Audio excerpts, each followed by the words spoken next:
ఈ మధ్య కాలంలో హీరో నాని వరుస విజయాలతో దూసుకుపోతున్నాడు.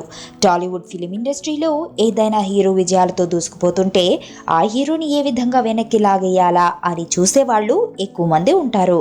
ఆ విధంగానే తాజాగా నాని నటించిన కృష్ణగాడి వీరప్రేమగాథ మూవీ బాక్సాఫీస్ దగ్గర భారీ విజయంగా దూసుకుపోతోంది.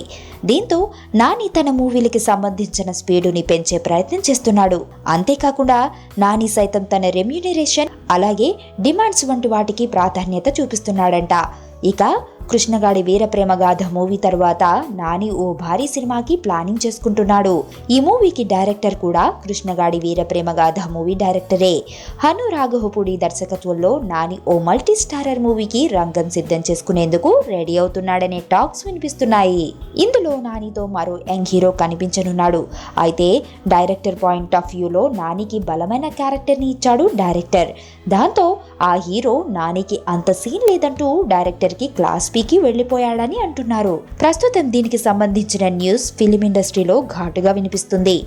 అయితే నాని హను రాఘవపూడి కాంబినేషన్లో వచ్చిన కృష్ణగాడి వీరప్రేమగాథ మూవీ సక్సెస్ టాక్ తో ఉండటంతో ఈ సందట్లో ఈ న్యూస్ ఏమంత ఫోకస్ కావటం లేదని అంటున్నారు. అయితే ఆ యంగ్ హీరో నానికి ఇండైరెక్ట్ గా వార్నింగ్ కూడా ఇచ్చాడని అంటున్నారు. దీనికి సంబంధించిన పూర్తి వివరాలు త్వరలోనే బయటకు రానున్నాయని అంటున్నారు. నా కూతుర్ని కిడ్నాప్ చేశారు రిషి. నా కూతుర్ని వెతికి పెట్టగలవా? ఎవరినో పెళ్లి చేసుకొని వెళ్ళిపోయింది. ఇప్పుడు వాళ్ళ కూతురు కిడ్నాప్ అయితే నీకేంట్రా? 2 months బ్యాక్ ఒక చిన్నపిల్ల కిడ్నాప్ అయిందండి. కిడ్నాపా? ఎప్పుడండి? మీరెవరు? నువ్వెవరు? ఎవరు మీరు? ఎక్కడో అమెరికా నుంచి వచ్చి